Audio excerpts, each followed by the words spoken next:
नमस्कार, मैं मयंक पुरवाल। आप सभी का स्वागत है इस सेशन में। और नवरात्रि का उत्सव चल रहा है। नवरात्रि की आप सभी को बहुत बहुत शुभकामनाएं हैं। और चलिए, सबसे पहले तो हम आमंत्रित करते हैं डॉक्टर अजय जोशी जी को। नमस्कार सर, स्वागत है नमस्कार। आपका। नमस्कार। नमस्कार। नवरात्रि का उत्सव चल रहा है और आज जो है स्कंद माता का हम पूजा अर्चना कर रहे हैं। आज पंचमी है, 5वें दिन स्कंद माता की पूजा अर्चना की जाती है। और स्कंद माता का जो स्वरूप है, बहुत दिव्य स्वरूप है। और इनकी एक विशेष मान्यता है कि जो स्कंद माता है, माँ पार्वती का ये एक स्वरूप है। और स्कंद माता नाम पड़ा स्कंद कुमार की माँ होने की वजह से। जी। और विशेष क्या है कि तारकासुर एक हुए, उन्होंने ब्रह्मा जी की तपस्या की और ब्रह्मा जी से उन्होंने मांगा कि मेरी कभी मृत्यु ना हो। तो ब्रह्मा जी ने उनको बोला कि ठीक है भाई, लेकिन ऐसा तो हो नहीं सकता कि जो आएगा वो तो जाएगा, जो आया है इस संसार में उसकी मृत्यु निश्चित है। तो उन्होंने बोला कि ठीक है, मेरी मृत्यु शंकर जी के शुक्र से उत्पन्न पुत्र द्वारा ही हो। तो ब्रह्मा जी ने ऐसा उनको आशीर्वाद दे दिया, ठीक है कि आपकी मृत्यु तभी होगी जब शंकर जी का कोई पुत्र होगा। तो तारकासुर ने सोचा, ना शंकर जी कभी विवाह करेंगे, ना उनका कोई पुत्र होगा, ना मेरी कभी मृत्यु होगी। ऐसा करके वो उसने पूरे तीनों लोकों में अत्याचार करना प्रारंभ कर दिया। तो सभी देवतागण इकट्ठे हुए, भगवान शंकर के पास गए कि भाई ऐसा तारकासुर ने कर दिया, आप हमें बचाइए, त्राहिमाम करके। और तब भगवान शंकर जी ने विवाह के लिए वो तैयार हुए और माता पार्वती से उनका विवाह हुआ। और उसी के फलस्वरूप स्कंद कुमार का जन्म हुआ, जिनको हम कार्तिकेय भी कहते हैं। और उन्हीं की माता होने के कारण स्कंद माता इनको कहा गया। कहीं कहीं ये भी पढ़ने में आता है कि देवी भगवती जो है पहली गर्भ धारण करने वाली माता है और शिशु को जन्म देने वाली स्त्री है। और यही कि भगवान शंकर और पार्वती का विवाह हुआ था, तभी से विवाह की परंपरा भी प्रारंभ हुई। और आज हम देखते भी है कि जितने भी विवाह होते हैं उसमें शिव विवाह और राम विवाह को जरूर वहाँ बताया जाता है। जो भी नव युगल नव दंपत्ति होते हैं उनको, और शिव विवाह राम विवाह का फलन भी होता है कि पहले बार शिव विवाह हुआ, बाद में राम विवाह। और दूसरी चीज एक और आती है कि कार्तिकेय जो है वो पहले गर्भस्थ शिशु हैं जिनका जन्म हुआ और देवगण वो बने। तो इसी के साथ साथ और भी चीजें आती है कि जब स्तन माता की हम बात कर रहे हैं तो गर्भ शक्ति की हम बात कर रहे हैं। कहीं ना कहीं स्तन माता जो है वो महिलाओं की गर्भ शक्ति से भी जुड़ी हुई है। और दूसरी चीज की नवरात्रि की 5वीं शक्ति तो माँ है ही। और ये भी हमने देखा है या पढ़ने में आता है कि गर्भ में जो शिशु है उसके पहले 4 महीने तो वो शिव तत्व में होता है। उसके 5वें महीने से उसमें शक्ति तत्व सहाय होता है। मतलब अब इसको हम अगर बच्चे की ग्रोथ के हिसाब से देखें, ये आप ज्यादा बेहतर अभी बताइएगा कि शुरुआत के 4 महीने में बच्चा डेवलप हो रहा होता है, उसके बाद फिर वो और ज्यादा शक्ति आने लगती है, वो एक्टिव हो जाता है, ये सब चीजें होती हैं। तो पांचवें पांचवें महीने से ये चलता है, शिशु का शारीरिक विकास होता है, वह बाल आते हैं, जम्माई लेता है, करवट लेता है, ये सब चीजें होती हैं। तो 5वें महीने में स्त्री और माँ का जो शक्ति तत्व है उस शिशु को अमृत प्राप्त होता है। और नहीं, नवरात्रि का विशेष फल देने वाला दिवस है यही, विशेष फल देने वाला आज का दिन है स्कंद माता का। और देखा जाए तो वैसे तो नवरात्रि में हम माँ की पूजा करते हैं और हम सबके घरों में माँ मौजूद है। हम सबको भगवान ने स्वयं आके माँ के रूप में स्वयं भगवान आते हैं कि अगर हम 9 दिन केवल मात्र शक्ति पूजा करते हैं और हमारे घर में जो माँ मौजूद है, देखा जाए तो कायदे से हमें उनकी पूजा प्रतिदिन करनी चाहिए। तो हमें शायद ये 9 दिन की आवश्यकता ही नहीं पड़ेगी, क्योंकि देवी भगवती जो है वो आदि शक्ति माँ हमारे रूप, हमारी माताओं के रूप में हमारे घरों में मौजूद है। और हम लोग क्या करते हैं, उनको छोड़ के हम मंदिरों में भागते हैं, 9 दिन के उपवास करते हैं, तमाम चीजें करते हैं। तो सबसे बड़ा देखा जाए तो ये आज आज एक्चुअल में मातृ दिवस की तरह है ये, कि सबसे बड़ी पूजा यही है कि अपनी माँ को आज प्रसन्न करें, उनकी पूजा करें, उनके पैर छुएं, उनको कुछ उपहार दें, उनका सम्मान करें।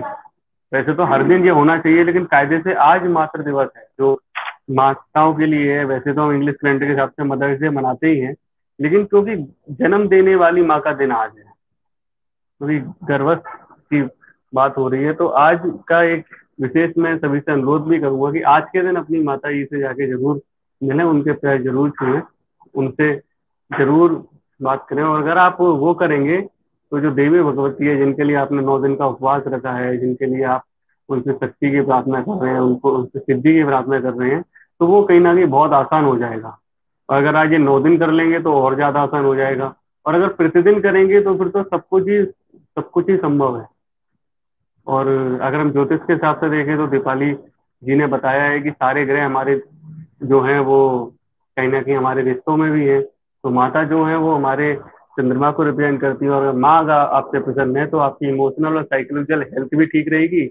आप अपने जीवन में अच्छे डिसीजन ले पाएंगे। आप घबराएंगे नहीं, आप डरेंगे नहीं, आपके अंदर हिम्मत भी रहेगी। और अगर माँ अगर घर में प्रसन्न हो ना तो बाकी के सब ठीक रहते हैं। पिताजी भी ठीक रहते हैं, भाई भी ठीक रहते हैं, बहनें और सब ठीक रहते हैं।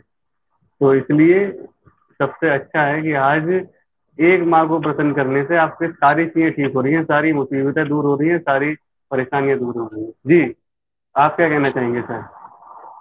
जी, बहुत सुंदर। ये नवरात्रि का पर्व, नव दुर्गा और नव शक्ति पर मंदिर मंदिर चुनरी चढ़ाने की बजाय अपनी माँ को यदि एक साड़ी ला के दी, तो वो चुनरी से ज्यादा इम्पोर्टेंट है। और इस पृथ्वी पे यदि सबसे बड़ा भगवान है वो माँ है। माँ से बड़ा भगवान ना हुआ है ना, पिता भी भगवान है, पर पिता का बलिदान गिना नहीं जाता। पिता का बलिदान भी बहुत होता है, पर वो अप्रत्यक्ष रूप से होता है। प्रत्यक्ष रूप से माँ 9 महीने अगर 18 महीने गोद पालती है और एक को हमारा सबसे परिचय कराती है। माँ का सबसे बड़ी विशेषता क्या है? सबको हमको इंट्रोड्यूस कराती है, पहली गुरु हमारी। और इसीलिए 2 बार अभी जैसे जल्दी एक नवरात्रि हो रहा है, इस समय हम अपने आदि देव, हमारे जो इष्ट देव है, उनकी तपस्या और हमेशा ध्यान रखना, हर मंदिर की पूजा करो, हर भगवान को पूजो। और जिसने कुल देवी कुल देवता और माता पिता को मान दिया, वो जिंदगी में कभी भी आ, हमेशा सफलता की ओर ही जाए और उसके साथ काम होते रहे। क्योंकि ये भी एक तरीके का हवन है। हवन मतलब आहुति। हमको ये हवन की आहुति दिखती नहीं है, पर हवन का काम करती है ना। जैसे मैं बताऊं, यदि मैं कुछ मिर्ची खाऊं, मिर्ची खाऊं तो शायद मुझे ही मिर्ची लगे, पर उस मिर्ची को यदि मैं कंडे में डाल दूं तो पूरे घर में ठसका लगे। जैसे यदि मैं माँ को धूप देता हूँ, माँ के दिल से जो आशीर्वाद करती है, वो करोड़ों करोड़ रुपए खर्च करने के बाद भी वो आशीर्वाद। पर ये मातृ दिवस, मदर्स डे, ये जो है ना, ये सब विदेशों में होता है, क्योंकि वहाँ माएँ बहुत दूर रहती है, माँ का इम्पोर्टेंस। और हम हमारी जो संस्कृति है, उस दिया है महत्व। और ये महत्व देकर ही हम, क्योंकि अगर मैं एक चीज बताऊं, मेरा अनुभव ये आपको अच्छा लगेगा कि आंसू बता देते हैं कि दर्द कैसा। आंसू बता देते हैं, बता देगा दर्द कैसा है। बेरुखी बता देती है कि दर्द कैसा होगा। घमंड बता देता है कि पैसा कैसा होगा। संस्कार बता देते हैं कि परिवार कैसा होगा। बोली बता देती है कि इंसान कैसा है। बहस बता देती है कि उसका ज्ञान कैसा है, उसका विजडम कैसा है। ठोकर बता देती है कि ध्यान कैसा है, ठोकर लगी मतलब ध्यान। नजरें बता देती है उसकी सूरत कैसी है। और स्पर्श बता देता है कि नीयत कैसी है। और वक्त बता देता है कि रिश्ता कैसा है। माँ का रिश्ता को पहचाने, है ना। क्योंकि समाज में बदलाव इसलिए नहीं आ रहा है क्योंकि गरीब हिम्मत नहीं करता। आजकल माँ का धूप देने में लोग शर्म आती है। मध्यम वर्गीय को फुर्सत नहीं है और अमीर को जरूरत नहीं है। ये क्या करते हैं, सुबह हो शाम थोड़ा समय अपने माता पिता को दे, अपने आप को दे, अपने परिवार को दे, हम निश्चित है ना। तो यहाँ ध्यान रखना है, जैसे अतिथि के बिना आंगन बेकार है, प्रेम के बिना सगे संबंधी बेकार है, पैसा ना हो तो पॉकेट बेकार है, और जीवन में यदि माँ का प्यार नहीं, जीवन बेकार है। ये जीवन का पहला गुरु माँ है ना। और जीवन में अगर यदि माँ को रुलाया तो कभी फायदा नहीं मिलेगा। और रोज अगर एक बार भी माँ के पास बैठ गए, पिता के पास बैठ गए, तो आपको जीवन में कभी अगरबत्ती लगाने की जरूरत नहीं। और आपका कर्म जो है, ये जो कर्म है आपका मतलब है, ये आपके भाग्य को चार चांद लगा देगा। जो बोलते हैं ना भाग्यशाली भाग्यशाली, एक बार सेवा करके तो देखो, मेवा मिलता जी में। बिल्कुल सर, आपने सही कहा। आज ये हवन के बारे में जैसे आपने कहा, तो हवन तो वाकई में बहुत बड़ी थेरेपी है। और हमें नवरात्रि के प्रतिदिन एटलीस्ट हम हवन करें तो अभी का जो चल रहा है कोरोना और इन सब से भी काफी हद तक हमें लड़ने की शक्ति प्राप्त होगी। और जो जड़ी बूटियां हैं उनसे, और हमारा हवन कब अगर प्रतिदिन चलाएंगे तो बहुत सारे उसके फायदे होंगे। आप लौंग के साथ जलाइए, कपूर के साथ जलाइए। तो हवन का तो विशेष है। आप ऐसे 5 मिनट का, 11 आयुति का, 108 आहुति का, जैसा आपके पास समय है वैसा करिए। एटलीस्ट ये 9 दिन करिए तो बहुत अच्छा एक आपको एटमोसफेयर भी मिलेगा घरों में, और उससे बहुत फायदे होने वाले हैं। जो कर रहे हैं उनको उसके फायदे जरूर मिलते हैं। तो बाकी जैसा आपने कहा कि एक बार माता पिता पर बैठिए, करके देखिए, उनकी सेवा, जो फल मिलेगा वो अनलिमिटेड है। तो ऐसा सत्य है, क्योंकि कई बार मैं देखता हूँ कि बहुत सारे लोगों को ना, ये ना कुंडली है उनके पास, ना उन्हें पता है कि कैसा समय आएगा क्या है, ना उनको कुछ चीजों के बारे में पता है। मतलब ना ये सोचते हैं कि हम लॉ ऑफ अट्रैक्शन भी नहीं पता, पॉजिटिविटी भी नहीं पता, लेकिन वो अपने काम को करे जा रहे हैं और सक्सेस भी हो रहे हैं। तो कहीं ना कहीं जब लोग देखते हैं ना कि यार इनको तो पता ही नहीं इनके ग्रह नक्षत्र कैसे हैं, उनको तो कुंडली भी नहीं है, उनके पास समय ही नहीं पता उनको, लेकिन जब और गहराई में जाते हैं, उनके परिवार को देखते हैं, तो वो अपने परिवार को साथ लेके चल रहे हैं, अपने माता पिता की सेवा कर रहे हैं, और अपने बच्चों में संस्कार भी वही दे रहे हैं। और जब ये चीज देखने मिलती है, तब जाके पता चलता है कि इन्होंने तो वो सिद्धि प्राप्त कर ली है कि जो सारे ग्रहों की पूजा करने से नहीं मिलती। तो ये है एक्चुअल में राज उसका, कि कैसे सब सक्सेसफुल हैं। तभी तो मुकेश अंबानी आज भी अपनी माता को अपने साथ रखे हुए हैं। बाकी भाई ने नहीं रखा तो उनको दिक्कत हो रही है। तो कहीं ना कहीं ये चीज है कि माँ का आशीर्वाद सबसे जरूरी है। तो मंदिरों में माँ को मनाने से पहले घर की माँ को मनाया जाए, उनको पूछा जाए। चलिए, इसी के साथ आज हम अपने जो मंदिर है, हमारा जो शरीर रूपी मंदिर है, और जो भगवान ने हमें प्रदान किया है, और जैसा हमें दिया है हमें वैसे ही वापस भी करना है। भगवान ने बहुत अच्छा शरीर हमें दिया, माता ने हमें जन्म दिया 9 महीने, और पाल पोस के बड़ा किया। और जब तक माँ की चलती थी तब तक तो बिल्कुल ठीक चलते थे, और जैसे ही अपने हिसाब से चलना स्टार्ट किया तो शरीर भी खराब होने लगा। तो वापस से फिर इस शरीर रूपी मंदिर को फिर से माता की बात माननी है, और जो नेचर है, जो मदर नेचर है, उसकी बात हमें माननी पड़ेगी। तो मदर नेचर ने एक नेचुरोपैथी बनाई है जिसके आप विख्यात गुरु हैं। तो चलिए, आज आपसे जानते हैं कि कैसे हम इस मदर नेचर की बात को माने, क्या माने, जी हमारे रूल बना रखे हैं तो हमें उन्हें फॉलो करना है। तो सबसे पहले तो कुछ बेसिक सिद्धांतों के बारे में बात करेंगे आज, क्योंकि कई दिनों तो से आज डिमांड आ रही है कि नेचुरोपैथी में सर काफी कुछ चीजें हम सीख चुके हैं, लेकिन बेस कहाँ से स्टार्ट कैसे करें। कल हमने तो अपने यहाँ डॉक्टर कैसे बने इस पर भी बात की थी, तो अब स्टार्ट कैसे करें। तो आज हम सबसे पहले जो पिलर्स प्रिंसिपल है उन पर बात करते हैं। जी जी सर। सबसे पहले तो आज मैं कुछ आधारभूत बात करूंगा, क्योंकि आज नवरात्रि का मौसम मतलब हवन पूजन का मतलब है ना। तो मैं नेचुरोपैथी को हवन से जोड़ रहा हूँ। बिल्कुल। पंडित जी पूजा करा रहे थे, लोग हाथ जोड़ के बैठे हुए थे। पूजा के बाद आई हवन की बारी आई। पंडित जी ने सबको हवन में शामिल होने के लिए निमंत्रित किया। सबके सामने हवन सामग्री। पंडित जी मंत्र बिल्कुल। पढ़ते और बोलते स्वाहा। जैसे ही पंडित जी स्वाहा बोलते, लोग चुटकी में हवन सामग्री लेके अग्नि में डाल देते। बाकी लोगों को अग्नि में हवन सामग्री डालने की जिम्मेदारी थी, तो जो घर का मालिक था, गृह मालिक, उसको स्वाहा करते ही घी डालने की जिम्मेदारी। हम्म। कई बार स्वाहा स्वाहा हुआ, सभी लोग हवन सामग्री अग्नि में डाल रहे थे। हर व्यक्ति थोड़ी सामग्री डालता, इस आशंका में कि कहीं हवन सामग्री खत्म होने से पहले खत्म नहीं हो जाए। जो गृह मालिक हम्म। था, ये भी बूंद बूंद घी घी डाल रहा था। उसके मन में भी ये डर था कि कहीं घी खत्म ना हो जाए।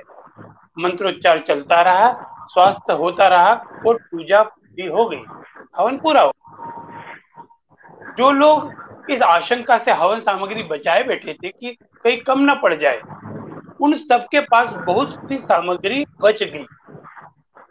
जो घर मालिक था, घी भी आधा ही इस्तेमाल हुआ था।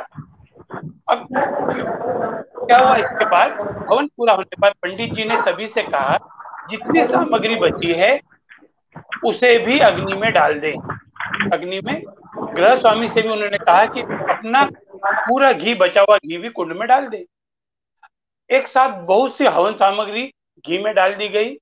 सारा घी और अग्नि, घी और सामग्री घी के हवाले कर दिया गया। पूरा घर धुएं से भर गया, वहां बैठना भी मुश्किल हो गया।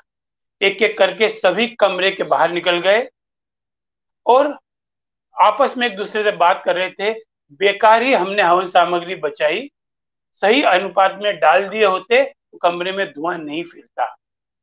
घी को भी बचाने की जगह सही अनुपात में खर्च करना चाहिए था, ऐसा विचार करने लगे। अब जब सब कुछ जल नहीं जाता, कमरे में जाना संभव नहीं था, क्योंकि सभी लोग गर्मी में कमरे से बाहर खड़े रहे। काफी देर से इंतजार करना पड़ा, सब कुछ स्वाहा होने के इंतजार में। बस कहानी यहीं रुक जाती है। सोच यह है कि उस पूजा में मौजूद हर व्यक्ति जानता था कि जितनी सामग्री उनके पास है उसे हवन कुंड में ही डालना है, पर सबने बचाए रखा। सबने बचाए रखा कि आखिरी में सामग्री काम आएगी। ऐसा ही हम करते हैं नेचर के साथ, यही हमारी फितरत है। हम अंत के लिए बहुत कुछ बचा के रखते हैं। हम समझ ही नहीं पाते कि हर पूजा खत्म होनी ही है या होनी होती है। हम जिंदगी जीने की तैयारी में ढेरों चीजें जुटा लेते हैं और उसका इस्तेमाल नहीं कर पाते। हम कपड़े खरीद कर रखते हैं, फला दिन पहनेंगे, पर वो फला दिन कभी नहीं आता। हम पैसा संग्रह करते हैं ताकि एक दिन हमारे काम आएगा, वो एक दिन भी नहीं आता। जिंदगी पूजा खत्म हो जाती है और हवन सामग्री बच जाती है। हम बचाने में इतना खो जाते हैं, हम बचाने में इतना खो जाते हैं कि हम समझ ही नहीं पाते कि जब सब कुछ होना हवन कुंड के हवाले ही है, तो बचाकर क्या करना। बाद में तो सिर्फ धुआं ही देगा। हमने ज्यादा बचा लिया तो धुआं ही देगा। अगर जिंदगी की हवन सामग्री का इस्तेमाल हम पूजा के समय सही अनुपात में करते जाएं, तो न तो धुआं होगा, न गर्मी होगी, न आंखें जलेगी, न मन दुखी होगा। ध्यान रखें, संसार हवन कुंड है और जीवन एक पूजा। एक दिन सब कुछ हवन कुंड में समाहित होना है। अच्छी पूजा वही है जिसमें हवन सामग्री का सही अनुपात में इस्तेमाल हो जाता है। अच्छी जिंदगी वही है जिसमें संग्रह के लिए मेहनत न करनी पड़े। तो ये बहुत बढ़िया मैसेज था हवन के लिए।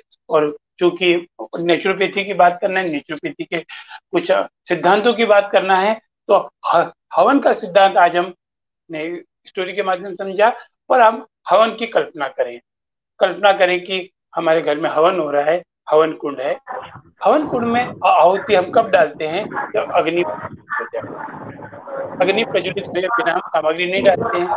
फिर पंडित जी मंत्र बोलते हैं, हम बोलते हैं स्वाहा, डालते सामग्री स्वाहा। तो कोशिश करते हैं कि हवन से बाहर न गिरे और हवन कुंड के अंदर पानी नहीं जाने देते। फिर हवन पूरा पूजन हो जाता है। आखिरी में पूर्ण आहुति में पूरी सामग्री चली जाती है। पर कुछ नादान लोग, कुछ उम्र से बच्चे नहीं, बुद्धि से बच्चे लोग बीच बीच में पानी डालते। चलिए अभी हम शुद्ध हवन की बात करें। पूरा हवन कंप्लीट हो गया मयंक जी, अगले दिन हमको क्या मिलेगा, हवन कुंड में क्या मिलेगा। जी हवन यदि हमने किया पूर्ण आहुति देने के बाद, अगले दिन हमें क्या मिलेगा, भभूत मिलेगी, राख के रूप रात में भभूत मिलेगी। बहुत रात पर यदि हम अक्षित।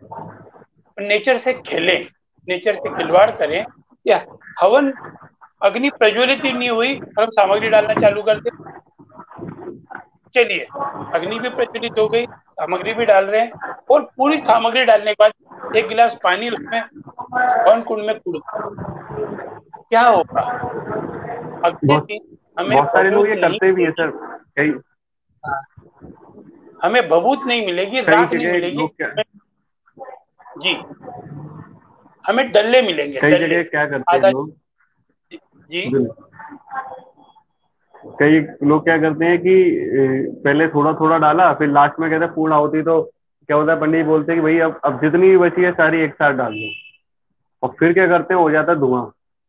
अब बेसिकली सिद्धांत है कि हम हवन का जो है हमारे जो मनाया जाता है विधि, उसके चारों तरफ शुरुआत में ही पानी डाला जाता है, जिससे क्या होता है, उस धुएं को ऑब्जर्व करता जाता है। तो वो है। इसके अगर ये धुआं हो गया, धुआं तो कुछ लोग हैं वो क्या करते हैं कि पानी डाल दो उससे, उसे ऐसे कर दो, या घी डाल दो, या ऐसे करके ही राख, वो बिल्कुल धुआं कम हो जाए, या अग्नि ऐसे हो जाए कि दिक्कत ना हो हमें। तो उसके बाद अगले दिन राख नहीं मिलती। बिल्कुल आपने ठीक है कि अगले दिन फिर वो ढेले मिलते हैं कि जो सामग्री आपने डाली थी वो एज इट इज बच जाती है। कुछ और कच्ची, कुछ इसको पक्की। हम जी। कुछ कच्ची कुछ पक्की, और वो कहीं ना कहीं पूर्ण फायदा नहीं देती। और आप इसको नेचुरोपैथी से बहुत अच्छा कनेक्ट करने जा रहे हैं, तो मैं चाहूंगा कि आप अपनी बात को आगे। हाँ, तो जैसा डॉक्टर अमन जी ने बताया है कि हवन की सामग्री डाली, धुआं धुआं हो गया, तो धुएं के एक तो गलती की, हमने सामग्री बचाई, फिर धुआं हो गया तो हमने पानी डाल दिया, यानी हमने क्या किया, रोग को दबा दिया। तो अगले दिन जो होगा ना, तो डल्ले निकलेंगे, गलीटे निकलेंगे। अब ये है मलद्वार। मलद्वार मतलब एनस। अब मलद्वार में से राख जल्दी निकलेगी कि डल्ले जल्दी निकलेंगे? तो जब हम फ्रेश होने जाते हैं सुबह, ये शरीर है हवन कुंड, अग्नि हवन जठरा। को। जब भूख लगी, जी। हमने खाना खाया, पानी पी लिया, खाना खाया, बीच में पानी पी लिया, तो अगले दिन पेट साफ नहीं होगा तो सामग्री फंस जाएगी, कब्जियत हो जाएगी, पाइल्स हो जाएगा, है ना, एसिडिटी हो जाएगी। इसके बजाय यदि हमने इस हवन कुंड में, शरीर रूपी हवन कुंड में, भोजन की आहुति, या मंत्र बोलने की जरूरत नहीं, स्वाहा या बोलना आहा, आहा, क्योंकि बोलते हैं ना, अरे क्या स्वादिष्ट है, वो खाया। उसके बाद 1 घंटे तक पानी नहीं पिया हवन होने के बाद, तो अगले दिन हम देखेंगे केवल भोजन चिकित्सा हम अपनी मेरा मैसेज कि हवन कुंड ठीक है बाहर, और जैसा डॉक्टर जी ने बताया, हवन शुरू होने से पहले एक जल की लकीर बनाते, क्यों बनाते हैं, पूछ के देखो आप आचार्य जी बताएंगे कि अग्नि जब जलती है तो कोई जीव जानवर उसमें नहीं आ जाए, ये पानी डाल के लक्ष्मण रेखा बना दी। हवन पूर्ण होने के बाद जल फिराते, है ना, तो ये चीजें छोटी छोटी सी है और बहुत मायने रखती है। तो हमको हर चीज में एक मैसेज होता है, पर हम उस मैसेज में कभी, है ना, और हम क्या देते हैं दोष, हमेशा भगवान को दोष देते हैं, किस्मत खराब है, हमेशा कर देता हूँ। पर एक ध्यान रखना, हम सब उस परम पिता परमेश्वर की संतान है, और वो है राजा है, तो राजा की संतान कभी भिखारी नहीं होती, हम भी राजा है, ये ध्यान रखना है। सभी लोग एक का कारण एक, उनकी चिकित्सा है, ये एक अटल सिद्धांत है ना। जैसा मान लें अपन किसी एक घर में चार, तीन चार सदस्य हैं, और चारों लोग अप्राकृतिक जीवन, कोई पिज्जा खाता है, कोई देर से सोता है, तो वो क्या करते हैं, तेजों को, कोई ड्रिंक करता है, आवश्यकता अत्यधिक भोजन करता है, परिश्रम नहीं करता है ना, सूर्य प्रकाश में घूमने नहीं जाता। अब क्या हुआ, इन व्यक्तियों के शरीर का रक्त पॉइजनस हो, टॉक्सिक हो गया, उनका शरीर दूषित मल मतलब विजातीय द्रव्य से भर गया। इससे हुआ क्या, उन चारों सदस्य रोगग्रस्त हो गए। परिस्थिति, आयु, प्रकृति के अनुसार उन चारों व्यक्ति को अलग अलग, किसी को दस्त लग गई, किसी को बुखार हो गया, किसी को गठिया हो गया, किसी को बवासीर। अनियमित जीवन सबका था, पर रिजल्ट सबके अलग अलग है। क्यों? क्योंकि उनकी आयु, उनकी प्रकृति शरीर, इसलिए हमको ये ध्यान रखना है इस सभी रोग एक दूसरे से भिन्न भिन्न हैं, परंतु उनका होने का कारण एक ही क्या है। आवश्यकता इस बात की है कि शरीर में जो विजातीय द्रव्य जो निष्कासन का रास्ता है, जैसे उपवास कर रहे हैं, संतुलित आहार कर रहे हैं, जल चिकित्सा, मिट्टी की पट्टी, एनिमा, इन मल मार्गों को पूर्ण खोल के पसीना लाने की क्रिया करके शरीर से मल को बाहर निकाले, विजातीय द्रव्य को बाहर निकाले और स्वस्थ रहे। हमें थोड़ा सा इसको ध्यान रखना, क्योंकि शरीर में जो एकत्रित दूषित मल है ना, वो क्यों है? कीटाणु नहीं है, विजातीय द्रव्य। ये हमने भी समझा। तो इस बात को जानने के बाद शंका ही नहीं हमको होना चाहिए मन में कि ही रोग का कारण बनता है। उदाहरण के लिए बताओ, अभी आप जहाँ बैठे हो वहां मक्खियां नहीं है। अभी आप जहाँ बैठे हो, जहाँ भी सुन रहे हो, अभी वहां गुड़ फैला दो और गुड़ पे थोड़ा सा पानी डाल दो, तो आप देखो 15 मिनट बाद, आधे घंटा वहां मक्खियां आ जाएगी या चींटियां आ जाएगी। आप उसको हटा दो, साफ कर दो, है ना? तो ये विजातीय का इकट्ठा होना, तो हमें क्या करना है? पर जो अभी जो एलोपैथिक चिकित्सक है ये इसको नहीं मानते, तो क्या करते हैं? हर बीमारी का अलग इलाज, जैसे ये वायरस अलग। तो इस सिद्धांत में हमको ये ध्यान रखना है, कीटाणु रोग उत्पन्न का कारण नहीं होते, परंतु रोग ही कीटाणुओं का कारण। तो अपनी इम्यून सिस्टम को मजबूत करना है और रोग की भाषा को समझना है, क्योंकि रोग जो होता है ना, ये 3 स्टेजेस में आता है। जैसे हमारा बचपना, जवानी, बुढ़ापा। बचपना कितना मस्त होता है, जवानी, बुढ़ापा। ऐसे ही रोग की भी 3 स्टेज होते हैं: तीव्र रोग, जीर्ण रोग और असाध्य। जो तीव्र रोग होते हैं, तीव्र रोग मतलब हमने कुछ भी खाया, दस्त लग गई, हो गई, बुखार आ गया, तो हम क्या सोचते हैं कि ये हमारे शत्रु हैं, हम तुरंत डॉक्टर के पास चले जाते हैं। तो ये तीव्र रोग होते हैं ना, वो शत्रु नहीं मित्र होते हैं, क्योंकि शरीर में जो भी मल इकट्ठा हुआ है वो हमारा शरीर क्या करेगा? उस मल मार्ग से निकालेगा, और खून से निकालेगा, किडनी से निकालेगा, है ना, उल्टी से निकालेगा, उसके निकालने का काम है। पर इसी कारणवश यदि उसको निकलने का रास्ता नहीं मिलता है, तो शरीर क्या करता है? रोग उत्पन्न बुखार के रूप में निकाल देगा, और इसी स्थिति को हम रोग। दूसरे शब्द में कहें कि रोग हमारे मित्र हैं, शत्रु नहीं है, जो हमें स्वास्थ्य देने आए जा रहे हैं। हमने क्या किया? दवाएं गोली लेके उसको हमने और दबा दिया। दवाएं दबा दी, तो है ना, इस कार्य के लिए वो दस्त का सपोर्ट लेती। फिर इसके साथ साथ प्यास बहुत लगती है, जब भी विजातीय द्रव्य इकट्ठा होता है, बढ़ती है प्यास बहुत लगती है। जुकाम, मस्तिष्क को साफ करना है तो जुकाम लग जाएगा, नाक के रास्ते पानी बहने लगेगा, है ना? रोग होने पर हमें सतर्कता पूर्वक अपनी गलती को देखना चाहिए और विचार करना चाहिए कि हमारे द्वारा प्रकृति के नियम का कौन सा हमने गलत काम किया जिसको हमको प्रकृति सजा दे, उसका प्रायश्चित रोगी करना पड़ रहा है। तो हमें रोगों से पीड़ित होने के बाद घबराना नहीं है, बल्कि सच्चे मन से उसकी,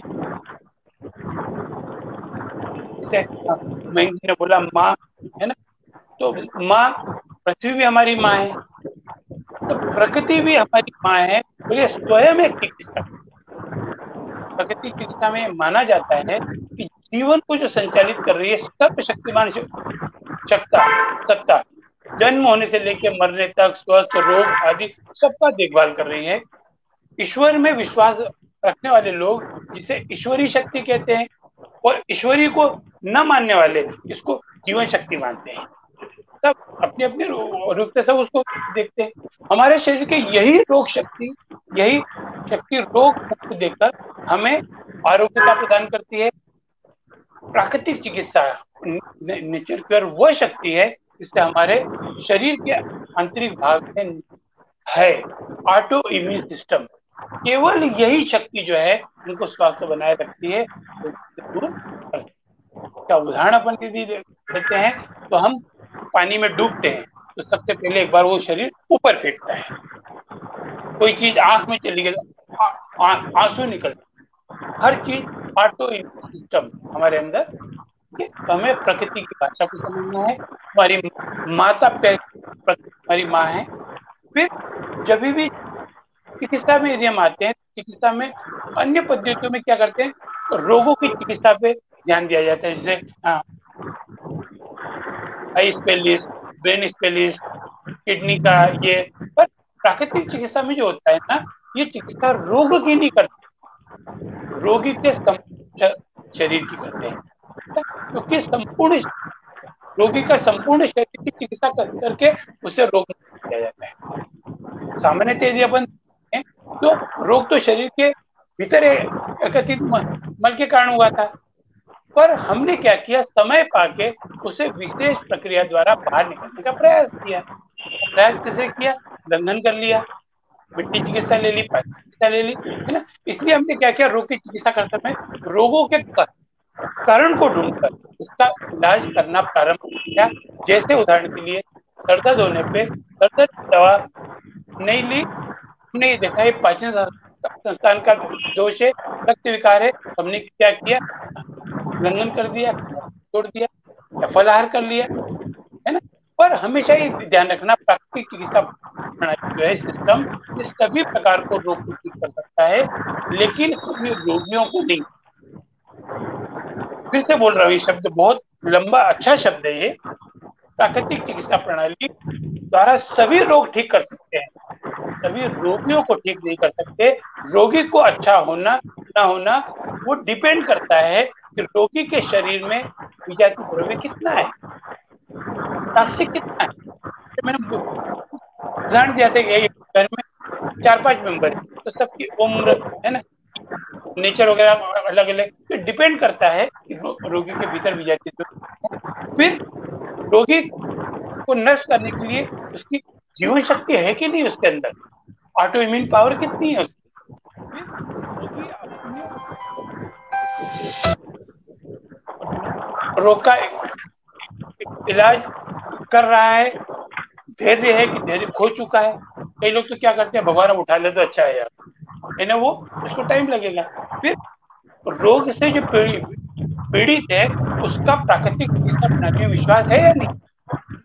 इसे उदाहरण में आपको बताता हूँ, एक भोपाल का किस्सा है। भोपाल में एक बहुत प्रसिद्ध होम्योपैथिक डॉक्टर, उनके पास एक लड़का आया, लड़के ने कहा सर मेरे को छींके बहुत आ रही है, वो छींके आ रही है। डॉक्टर साहब ने लक्षण पूछे, क्या नाम है, क्या करता है, ये कौन सा रंग पसंद है, ये पसंद है, सब लक्षण लेके उनने एक दवा निकाली कि इस दवा से इसको फर्क पड़ेगा। अंदर गए वो दवा की डब्बी ढूंढने, तो दवा खाली हो चुकी, खाली शीशी लेके आए, कुछ बच्चे को बोला इसको सूंघ ले, उन्हें सूंघा और सूंघ लिया, और उससे फीस मांगी। तो वो लड़का जो था वो उनका मुंह लगा हुआ लड़का, जैसे होते ना अपने, उन्होंने कहा कि फीस, दवा तो आपने दी नहीं। बोले मत दे फीस, पर कल आके जरूर बताना। और वो अगले दिन आया तो उसकी सर्दी ठीक हो गई। क्यों? क्योंकि डॉक्टर को पता था कि वो जो दिया है उसके अंदर खुशबू के अंदर चिकित्सा है। पर यहाँ प्राकृतिक चिकित्सा में चिकित्सा लेने वाले का विश्वास, कई लोग बोलते हैं ये पट्टी रखने से क्या होगा, जोशी जी क्या गया, तो माथा दुख रहा था, अपने पेट पे पट्टी रख दी, इससे क्या। इसके लिए फिर क्या होता है, इसके लिए फिर वो आते हैं, कौन से डॉक्टर जो हम बोलते हैं ना, विचित्र डॉक्टर आते हैं। अभी तो मुझे मौका मिला किसी जंगल में जड़ी बूटियों के क्या हुआ था, एक डॉक्टर थे, वो पेशेंटों को देख रहे थे, उन्होंने स्टेथोस्कोप लिया मयंक जी, और जो सामने पेशेंट बैठे थे उसके माथे पे लगाया। ये कौन सी विद्या है, नया पेशेंट आया, स्टेथोस्कोप लिया, वो घुटने में लगाया, और मैंने कहा यार ये तो और नई चीज है। तो मैंने उससे पूछा, मैंने कहा यार डॉक्टर ये आपने क्या किया।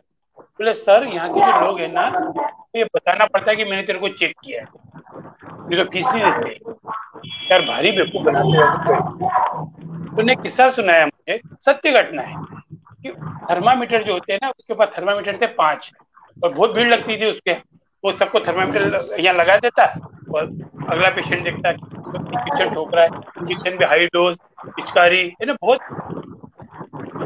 छोटी जगहों में हो रहा है। अब क्या हुआ, उसका एक थर्मामीटर कम हो गया, उन्होंने कहा कोई दे गया होगा थर्मामीटर, उसको फीस की तो कोई कमी थी नहीं, फीस आती है साल भर बाद, अनाज भर गया, कोई क्या भर गया। 5 दिन बाद एक आदमी आया और आदमी आके बोलता है कि डॉक्टर साहब आपको दवा से बहुत फर्क पड़ा, ये कब निकालना है। तो कई लोग तो सिर्फ विश्वास, है ना, तो हमको लोगों को यथार्थ चिकित्सा देना है, ये मजाक नहीं करना है। ये मजाक कई बार महंगी पड़ सकती है, तो हमें प्राकृतिक चिकित्सा की प्रणाली में का विश्वास पैदा करो। फिर हमको ये ध्यान रखना है, प्राकृतिक चिकित्सा में विशेष ज्ञान की आवश्यकता नहीं है, पर ज्ञान होना चाहिए, क्योंकि अनाड़ी का खेलना खेल का सत्यानाश। तो यदि प्रकृति को ये स्वीकार करना है, मैं हृदय के बारे में, किडनी के बारे में और उसके धड़कन के बारे में हमें ये मालूम होना चाहिए कि कैसे हम इनको क्या रोग है आसानी से देख पाते। भीतर के अंग में कांगड़ू जानने नब्ज देखिए, उनको वायु पित्त कफ का मालूम पड़ जाता है, ताकि हम उनका इलाज सरलता से कर सकें। हमेशा ये ध्यान रखना, प्रकृति और परमात्मा के छिपे हुए रहस्यों का जो पता लगाने के लिए जो यंत्र बनाए हुए हैं, ये 90% उपचार गलत होते हैं, 10% महज एक सहयोग होते हैं। यदि थोड़ी देर के लिए मान लिया जाए कि रोगी का इलाज हो गया है, किंतु इलाज हो जाने के बाद रोग का पता भी नहीं चलता है। इस संबंध में बड़े बड़े डॉक्टर बताते हैं कि रोग का सही उपचार हो जाने के बावजूद भी कुछ लोग जीर्ण रोग में परिवर्तित हो जाते हैं। वो रोगों को दबा देते हैं, मशीनों में बता देते हैं आपको डायबिटीज है, अरे डायबिटीज नहीं थी, मशीन में आ गई डायबिटीज घोषित कर दिया। बीपी मशीन बता रही है बढ़ा हुआ गया तो बीपी घोषित कर दिया। ये इंस्ट्रूमेंट भी आजकल मजाक हो रहे हैं। इंस्ट्रूमेंट में पारे वाला इंस्ट्रूमेंट होता है, परफेक्शन होता है। तो हमें प्रकृति को एक ध्यान रखना है, हमें ज्ञान होना चाहिए, पल्स देखने का, आंखें देखने का, जबान देखने का, इसके ऊपर अपने हो चुके कि अपन लक्षणों के आधार पर कैसे देख सकते हैं, ये हमको करना चाहिए, है ना। तो प्राकृतिक चिकित्सा में जो रोग उपचार की विधि है, इतनी सरल और सहज होती है जितनी की उसकी चिकित्सा विधि। तो हमें प्राकृतिक चिकित्सा के लिए विशेष ज्ञान की आवश्यकता नहीं है, पर ज्ञान होना जरूरी। अब तीव्र रोग यदि हमने ठीक कर दिए तो जीर्ण रोग नहीं होंगे, पर यदि हम तीव्र रोग को नहीं पकड़ पाए तो तीव्र रोग आगे बिगड़ के जीर्ण रोग होता है, और जीर्ण रोग बिगड़ के असाध्य रोग होता है। तो जीर्ण रोग यदि हो गया है तो जीर्ण रोग को ठीक होने टाइम लगता है या टाइम लगता है।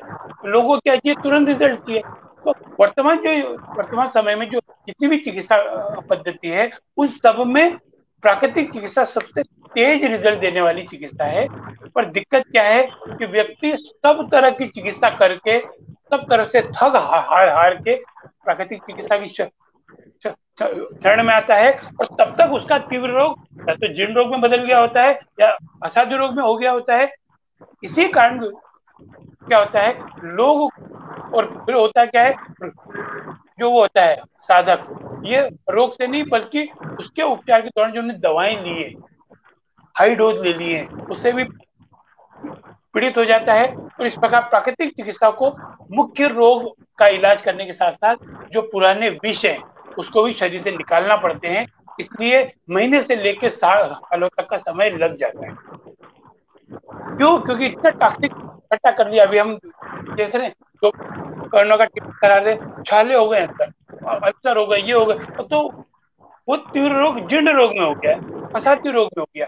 इसके अलावा यदि हम देखें तो प्राकृतिक चिकित्सा में निरोग होने का मतलब केवल रोग नहीं, बल्कि रोगी को एक नया जीवन प्रदान करना है, शरीर को पूर्ण रूप से तंदुरुस्त करना है, मजबूत करना है और शक्तिशाली बनाना है। स्वास्थ्य लाभ की इस प्रक्रिया में काफी समय भी लग सकता है अगर जीर्ण रोग हो गया है ना। प्रकृति के सभी कार्य जो होते हैं, आप यदि बीज देख लो, है ना, कुछ भी देख लो, 9 माह का बच्चे का गर्भ संस्कार देख लो, प्रकृति के सभी कार्य तेजी से नहीं होते, धीरे धीरे होते। जो शक्ति धीरे धीरे संचित होती है वह इकट्ठा होने के बाद बड़े से बड़े पर्वत को भी नष्ट कर सकती है। कोई भी ऐसी शक्ति नहीं है जो बीज को तुरंत पेड़ का आकार दे। एक जनरल हम बोलते हैं कि जल्दी काम शैतान का, है ना। तो ये यहाँ भी पे, पेड़ काट डालने में मिनट लग जाते हैं, पर पेड़ उगाना है तो वर्षों का काम लगता है। इसी प्रकार रोग भी एक विकास है। वह न तो छूत की बीमारी है, न बाहर से आके शरीर में घर करता है। रोग का विकास और विनाश धीरे धीरे होता है। जब हमारे शरीर में रोग के चिन्ह प्रकट होते हैं तो हम यह नहीं समझना चाहिए कि रोग अभी ही प्रकट हुआ है, जबकि रोग तो बहुत पहले ही हमारे शरीर में प्रवेश कर चुका था। इसी प्रकार इलाज के बाद जो चिन्ह प्रकट होते हैं, या हमें नहीं समझना चाहिए कि हम पूर्ण स्वस्थ हो गए। रोगी पूरे तरह से ठीक होने के बाद भी काफी समय लगता है। इलाज में काफी समय के बाद रोग का बीज नष्ट होता है और रोगी जो है साधक नवजीवन और दीर्घायु प्राप्त, पूर्ण आयु प्राप्त करता है। संदेह होता है कि रोग यदि जल्दी छुटकारा न मिलने के कारण रोगी का धैर्य टूट जाना स्वाभाविक होता है, किंतु उसकी अधीरता को भी हमें एक अंग मान के उसे समझाना चाहिए कि भैया समय लग सकता है, उसको विश्वास लेना है, उसे स्वास्थ्य के बारे में बताना है, उसकी काउंसलिंग करना। जीर्ण रोग को समझा। अब हम ये देखते हैं कि प्राकृतिक चिकित्सा करते हैं, होम्योपैथी करते हैं, होलिस्टिक हीलर पे करते हैं, तो कई बार दबे हुए रोग उभर जाते हैं, है ना। जैसे उदाहरण के लिए, है ना, हम क्या उदाहरण बताऊं, अभी बहुत अच्छा उदाहरण, जैसे मेरा एक कोई इंस्ट्रूमेंट खराब हो गया, इलेक्ट्रॉनिक इंस्ट्रूमेंट खराब हो गया। मैं मैकेनिक के पास गया, मैकेनिक को बोला कि इसका ये बटन खराब हो गया है। समझना, इस मैकेनिक को मैं बता रहा हूँ कि ये बटन खराब हो गया है, उसने कहा जाओ ठीक कर दूंगा। उसने बटन ठीक कर दिया, मैं आया, मम्मी ने बोला कि बेटा ये बटन भी ढंग से काम नहीं कर रहा है। फिर मैकेनिक के पास गया कि ये बटन, यदि मैं उसको सुकृत कर देता तो वो एक बटन तो ठीक करता, दूसरे बटन भी चेक कर लेता। तो प्राकृतिक चिकित्सा में यह होता है कि इसके उपचार के दौरान कई बार दबे रोग उभर जाते हैं। इसकी तुलना में प्राकृतिक चिकित्सा में रोग उभरते तो हैं, पर उभर के रोग भी जड़ से खत्म हो जाता है। तीव्र रोग के समय भी उस रोग की तीव्र प्रक्रिया का होना, जिन रोग में अथवा दबे होने का उपचार जीवन शक्ति को बढ़ाता है, रोगी स्वस्थ हो जाता है। रोगी का उभार जो होता है सामान्यतः 2-4 दिन से अधिक नहीं रहता है, ज्यादा 7 दिन रहेगा और शरीर को रोगों से मुक्ति मिल जाएगी। उभार की क्रिया एक अद्भुत बात है। रोगी के शरीर में जितने भी रोग दबे होते हैं, उभार काल में इसके विपरीत क्रम में एक एक उभरते जाता है। जैसे इसे रोग आया है ना, वैसे वैसे, है ना, एक के बाद जाता है। और जैसे उदाहरण के लिए बताऊं, किसी रोगी को पहले दस्त की बीमारी हुई और दवा लेने के बाद दब गई, साधक को दस्त लग गई, दवा ली, इसका उसको बुखार हुआ और वो भी दवा के कारण बुखार भी कंट्रोल हो गया।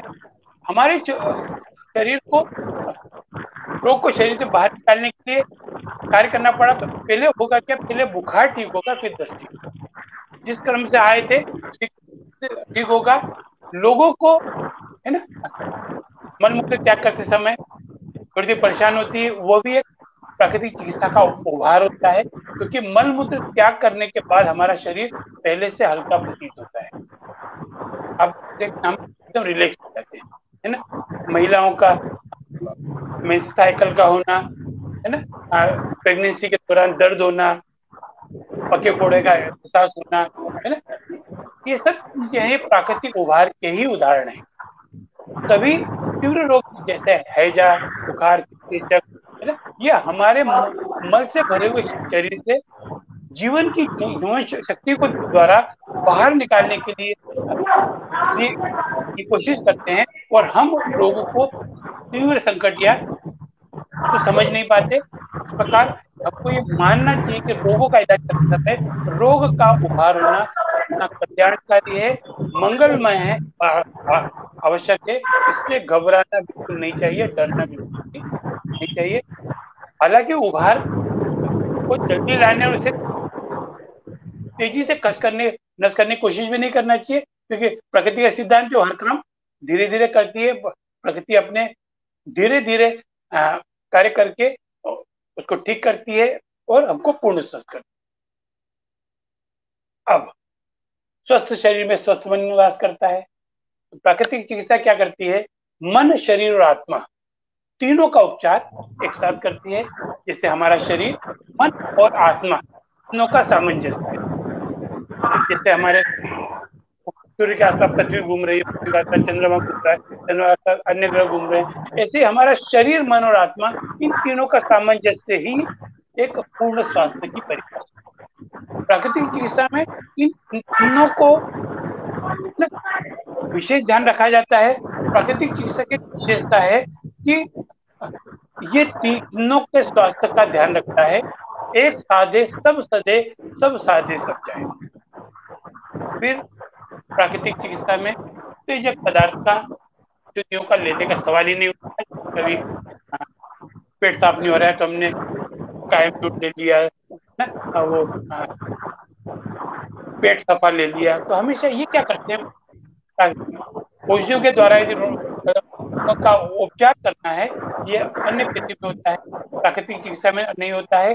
इसलिए डॉक्टर क्या करते हैं, वैद्य पारा, अफीम, संखियां ये प्रयोग करके हाई डोज देकर रोग को दबाने की कोशिश करते हैं और हमारे शरीर की भाषा को नजरअंदाज कर देते हैं, चाहे उनकी मात्रा कम हो या अधिक। पर ये कहीं ना कहीं शरीर में नुकसान पहुंचाती है। जहरीली वस्तुओं के इस्तेमाल से रोग घटने के स्थान पर बढ़ता है। इसलिए प्राकृतिक चिकित्सा में उत्तेजक और जहरीली औषधियों का हमको उपयोग नहीं करना चाहिए, है ना।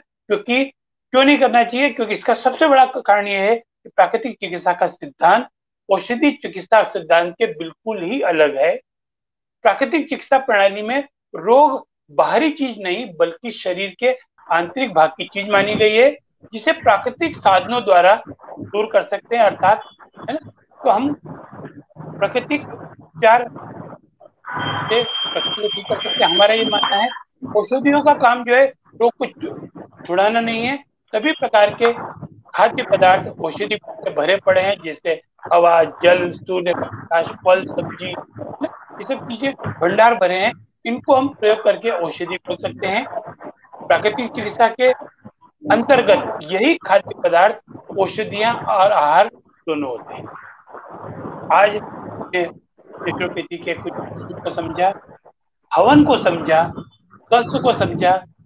तो हमको सबसे पहले शुरुआत करनी है भय से, क्योंकि इस विश्व के इसमें हम जितना अपना ओरिजिन से दूर जा रहे हैं, जितना भटक रहे हैं, उतना विकार का कारण है।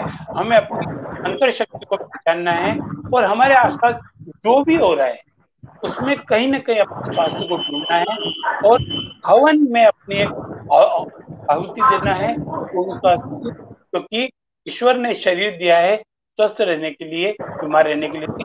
स्वस्थ रहना मेरा जन्म सिद्ध अधिकार है और मैं इसे हासिल करके रहूंगा। ये एक मेरा आज का मैसेज था। और आज बात किया न मैंने मुंह से बोला, न आपने कान से सुना है, दिल से, दिल की आवाज थी। मैंने आपके दिल तक पहुंचने की कोशिश की है। चिकित्सा को अपनाएं, तीव्र रोगों को मित्र समझें, जीर्ण रोग थोड़ा पेशेंस रखें और प्रकृति। जी डॉक्टर महेंद्र। बिल्कुल सर, यही तो करना है। यही हम पिछले कई सालों से कर रहे हैं कि लोगों को तक ये मैसेज पहुंचाना कि आप ठीक हो सकते हैं, आपकी बीमारियों से आप दूर रह सकते हैं। बस अपने आप को ठीक रखिए, स्वस्थ रखिए, मस्त रखिए। और वापस वहीं आते हैं कि जरूरी है कि मदर नेचर के हिसाब से चलें। अगर आप वैसे चलेंगे तो आपको कोई दिक्कत जिंदगी में कभी आने वाली नहीं है, चाहे वो किसी भी तरीके की हो। चलिए, आज के सेशन को हम यहीं पे समाप्त करेंगे और आप सभी से यही निवेदन है कि माँ के संदेश को सब तक पहुंचाएं, अपनी मदर नेचर के संदेश को सब तक पहुंचाएं और अपने आप को स्वस्थ रखें। अपने परिवार को स्वस्थ रखें, अपने स्नेही स्वजनों को स्वस्थ रखें, जिनका भला चाहते हैं उनको भी स्वस्थ रखें, और जिनसे आपकी लड़ाई है उनको भी स्वस्थ रखें। सबका भला हो, आपका भी भला होगा, क्योंकि सभी स्वस्थ रहेंगे तो आप अपने जीवन में चल पाएंगे। क्योंकि जिंदगी में खट्टी मीठी चीजें सभी जरूरी हैं। सभी स्वस्थ रहें, सभी प्रसन्न रहें, सभी मस्त रहें, सभी व्यस्त रहें, अपना ध्यान रखते रहें, और अपने परिवार का, मित्रों का, सभी का ध्यान रखें। इसी के साथ आप सभी को नवरात्रि की फिर से एक बार शुभकामनाएं। माता स्कंद माता के पंचम दिन की एक बार फिर से शुभकामनाएं। आपको सभी को माँ का आशीर्वाद मिले। बहुत बहुत धन्यवाद। बस एक ही वो दे नारा, है ईश्वर है परमेश्वर, सबको सुख आनंद भरपूर करना, अच्छे स्वास्थ्य भरपूर करना, शुरुआत मुझसे करना, क्योंकि मैं ईश्वर की सबसे सुंदर संतान हूँ। मैं स्वस्थ होकर प्रसन्न हूँ, स्वस्थ होकर प्रसन्न हूँ। हरि ओम। धन्यवाद। हरि ओम।